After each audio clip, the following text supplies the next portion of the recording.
ka-BA, kamusta kayong lahat? Isa ka ba sa mga no experience at all into online home-based job? Naghahanap ka pa rin ba ng website to get your first client? This video is para dun sa mga beginners at no experience at all in this kind of job. So, meron po akong dalawang meaning ng no experience. Una po is no experience pero may skills. Kaya lang, hindi nila alam kung saan nila uumpisahan o hindi sila sure kung saan nila ibebenta yung skills nila. So, number 2, yung no experience at all. Tapos, hindi rin alam kung ano yung skills na kaya nila o walang idea pa sa ganitong online job. Hi mga ka-BA! My name is Claire and welcome to my work from home story. Kung saan we're sharing our tips, ideas, and experiences about online home-based job. Kaya kung bago ka pa lang sa ating channel and you wanted to start working from home and looking for online home-based job, please consider subscribing and click the bell button para ma-notify ka kaagad if we have new video upload about online home-based job. So for today's video, I'm going to share you another platform where you can sell your skills at ito ay ang Fiverr. And if you wanted to know how to create your profile dito sa platform na ito and how to create gigs, so keep on watching.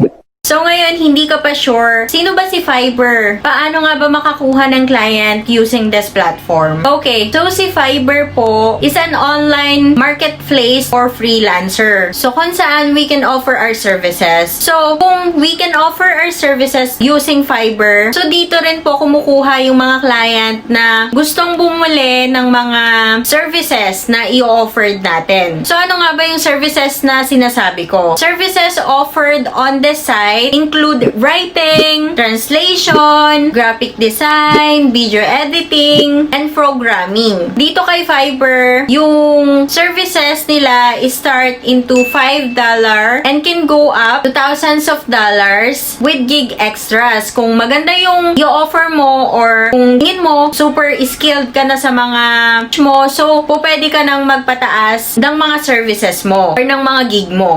Kung naguguluhan kayo sa gig, so yung gig po is ang tawag nila sa services na ino-offer. So, kung nakakarinig kayo, si Fiverr, magsasubmit ako ng gig o magagawa ako ng gig. So, ibig sabihin, yun yung services na ino-offer natin. Para lang aware kayo na yung gig is offered services. So, ngayon mga kabi, isi-share ko sa inyo yung screen ko para mas madali nyo na lang maintindihan.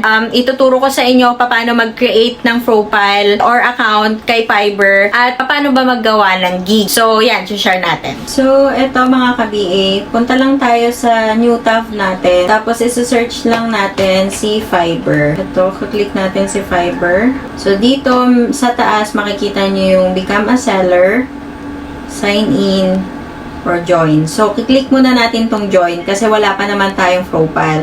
So, magka-create muna tayo ng profile. So, mga ka-BA, po pwede nyo gamitin yung Apple ID nyo, yung email nyo, or dun sa Facebook nyo. So, ngayon, maggagawa na lang tayo ng panibago. So, kukuha ako ng yung email ko yung gagawin ko. So, ayan. Ko-continue lang natin. So, create lang tayo ng username kung anong gusto nyo yung username. And then, create lang tayo ng password. Wait lang natin. So, eto mga ka-BA, yung itsura niya. Sabi dito, you need to activate your account. So, kailangan pa pala i-activate. So, punta tayo sa Gmail account natin. So, eto yung email natin. Nakita nyo, meron silang email. So, dito, i-activate lang natin. Click lang natin tong activate your account. So, eto na yung profile natin kay Fiverr. So, ito pala yung itsura niya. So, dito, ito yung mga choices mga ka-BA. Best sellers in SEO, pro services in SEO, editor speak. So, wag muna tayo dyan para hindi kayo magulahan. Click muna natin dito sa profile. Click muna natin dyan sa profile natin. So, yan. Kung gusto nyo mag-add ng photo, pwede rin kayo maglagay dito ng storyline nyo, ganyan. So, ayan, which option best describe you kung freelancer ka ba? So, since freelancer tayo, gusto natin magbenta. So, anong industries ba yung ginagawa natin? So, hanap tayo. Ano ba yung ginagawa natin? So, audio, video, and photography. Siguro ito na lang muna yung i-create natin or ilalagay natin. So, ayan. Tapos, dito, it seems that you don't have any active gigs yet selling.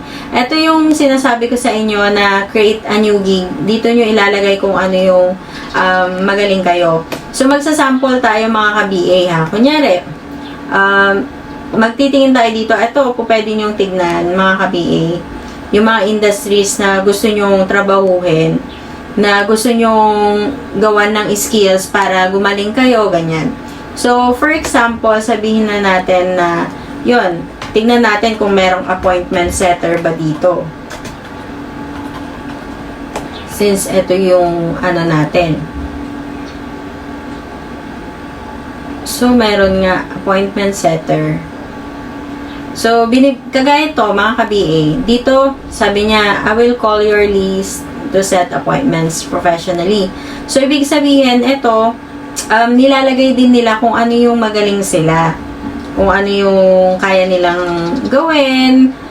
So, po pwede pala dito na yung mga services, hindi lang yung mga design, hindi lang photo, kung ano din yung, kunyari, appointment setter ka, tingnan natin kung yung lead generation, kung meron ba dito, yung lead generation. Check natin kung so, ito mga ka-BA, meron din dito lead generation. So, hindi lang pala yung mga photos yung andito kay Fiverr. Pwede rin pala yung mga kagaya nito, yung mga lead generation, yung mga services na voice and non-voice account. Try natin yung mga, kunyari yung data entry. Ayan. So, data entry. So, ibig sabihin, meron din pala talaga siya. So, pwede nyong ilagay dito mga ka-BA, yung mga skills nyo. So, ano ba yung mga no-experience na trabaho na pwede nating gawin na madali? Kagaya ng simple thumbnail ng photo o kaya simple editing. Ayan. So, ayan, kung pwede mo siyang kung ano yung skills na magaling ka mga ka-BA, pwede mo dito, kunyari, meron ka ng idea ng pag-edit ng video, mga ganyan. So, pwede mo siyang ilagay dito. Try natin tong graphic design, itong logo design. Kung mahilig ka naman mag-design ng mga logo, 'di ba? Ayan, mga ka-BA, pwede nyo rin siyang ilagay. Yung mga pag-create ng logo, ayan. So, pwede ito sa mga na-experience at all, mga ka-BA. Ang gagawin mo lang, magka-create ka lang ng sample mo. Kunyari, create ka ng logo na magkuha ka ng sample dito, kagaya ng logo. Okay, ganito pala yung logo na ginagawa nila. So, gumawa ka ng paraan para matutunan mo tong mga logo na to. Magiging reference mo to. Huwag mong gagayahin mga ka-BA As in, huwag mo siyang ika-copy. Kasi baka mamaya makopyright ka. 'Di ba? Mas lalong hindi magtiwala sa iyo yung mga client na magtitingin ng profile mo. So, make sure mga ka-BA na lahat ng nilagay mo dito is sa'yo talaga. Ikaw talaga yung nag-design. So, magiging reference mo lang dito yung mga naka-post dito. So, pwede kang magtingin ng mga references, ganyan. Kung ano ba yung mga gusto mong trabahuhin, saan ka ba magaling? Kunyari, magaling kang writing and translation. Ito, online language lesson. Kung gusto mo, kung magaling ka naman di ba? Yun, kunyari, I will teach you Russian and English in Skype. Pwede nyo rin ibenta dito. Like, for example, yung mga Americans na gusto nilang matuto ng Tagalog. Kung magaling kayo mag-English, tapos kaya nyong i-translate into Tagalog, turuan sila. 'Di ba? Pwede nyo yun gawin. So, like for example, ayan. Meron na kayong profile dito sa Upwork. So, magtitingin kayo mga kabigi kung ano yung mga magaling kayo. Ito, kung magaling ba kayo ng programming in tech. So, may WordPress dito, website builders. So, ayan. Kung magaling kayo ng design, yung mga simple design, like yung mga games design, ito, 'di ba? Ang daming pagpipilian, Photoshop editing, kung magaling na kayo ng Photoshop. So, pwede kayo dito, kunyari, vector tracing, o kaya t-shirt and merchandise, kung marunong kayong mag-design ng t-shirts. So, pwede kayo dito, pwede yung ibenta dito sa Fiverr. So, dito naman tayo sa digital marketing, social media marketing. Ayan mga kabi, ang dami-daming pagpipilian dito na pwede mong ibenta yung sarili mo. At pwede kang mag-check dito ng mga sample na pwede mong ibenta. So, ayan, kunyari, yung LinkedIn profiles, medyo na-curious naman tayo dito. So, dito sa LinkedIn profile, sabi dito, make your profile or all-star, edit your LinkedIn profile, create for catching profile. So, dito, meron din gumagawa ng magandang branding ng LinkedIn para maging parang attractive sa kanila yung LinkedIn nila. Para maging, kung gusto nilang magpagawa, ayan, 'di ba? So, marami ditong mga skills na pwede nyong aralin, maging parang portfolio nyo, para maging reference nyo, para matuto kayo na kung ano ba yung maganda kong ibenta. 'Di ba kahit yung mga resume writing lang dito, pwede nyo rin ditong ibenta. So, kahit na wala kang experience dito mga kabii, 'di ba? Yung simple natin na is okay pala. Try natin tong voice over. So, ayan. I will record American female voice. O kung maganda naman yung accent nyo, o kaya maganda yung boses nyo, yung sweet, yung talaga nag-iiba-iba yung boses nyo. So, pwede pala dito. So, pwede nyo ditong ibenta lahat-lahat pala. Dito kay Fiverr. So, balik tayo dun sa ating profile, mga kabii.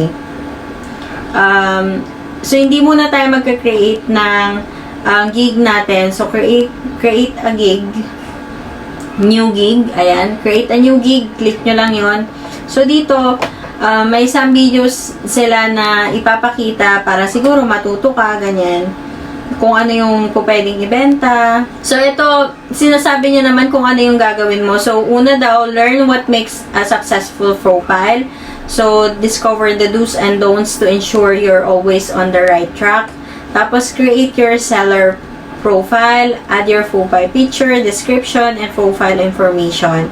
And then, publish your gig.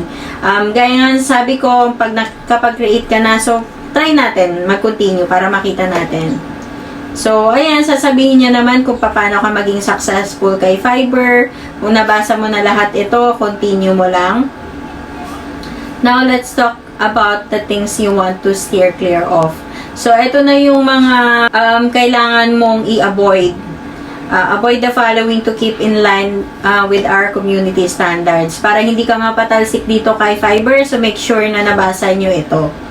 So, continue lang natin. So, ayan, lalagay mo na lang dito yung personal info mo, profile picture, description mo, ano yung language mo, tapos continue mo lang yan pagkatapos. So, try natin mga ka-BA. So, ito mga ka-BA, lalagay lang natin yung name natin. So, lagay natin. Tapos, maglagay tayo ng photo natin. Try natin lalagay tayo ng photo.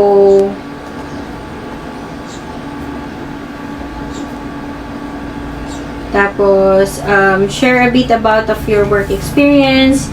So, lagay lang natin. Simple lang muna yung ilagay natin. Tsaka na lang natin ayusin pag ano. So, basic.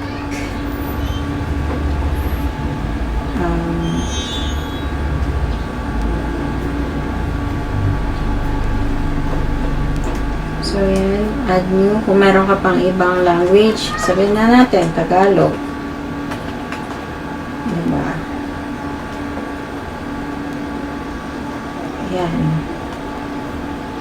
Tapos, add lang natin. Continue.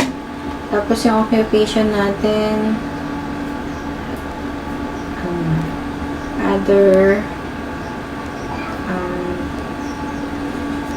Dali natin. Kung lalagay nyo lang dito mga kabi, kung ano, ano nyo ha. Click nyo lang dito mga kabi kung saan kayo magaling. Dalawa lang daw. So, sige, yun lang ilagay natin. Sabihin na natin, Adobe. So, yan. Add lang natin. Tapos, kung gusto nyo pang mag-add, mga kabi, mag-add lang kayo. So, eto lang, example lang natin. So, language. So, hindi naman siya required. So, kahit na hindi na lang natin muna siya ilagay. So, continue lang natin. So, ito, ililink nyo lang dito kung may Facebook kayo, Twitter account, kung may Google ba kayo. So, ayan, ililink nyo lang siya. Try natin mag-link ng kahit na isa. So, hindi naman siya required. So, kukontinue na lang muna natin. Tapos yun, maglalagay lang kayo dito. Tapos, continue and create your first cake. So, sabi dito, you're almost done. Kailangan 65% required to continue. So, kailangan pala kay Fiverr, mga ka-BA, is 65%. Kailangan ma-complete mo yung rate na 65% bago ka makagawa or mag-submit ng gig mo or services mo. So, kung hindi nyo pa naabot, since tayo 35% kasi hindi naman natin nilagay lahat, edit profile nyo lang. Tapos, i-verify nyo lang yung mga, or maglagay ka lang ng information na mga hindi ko na ilagay. So, yun mga ka-BA. So, hindi naman talaga ako, gusto ko lang talagang i-share sa inyo yung another platform kung saan kayo po pwedeng makakuha ng client. So, hanggang dito lang muna itong Fiverr natin. But I'm going to make sure na matapos ko ito and then we are going to create another part 2 ng Fiverr hanggang magkaroon ako or mag-submit ng gig. Para alam nyo rin kung ano yung nangyayari, kung effective ba si Fiverr. So, gagawa natin ng part 2 itong video na ito para mas madali nyo maintindihan. Kasi kung masyadong mahaba, alam ko tatama rin na kayong manood.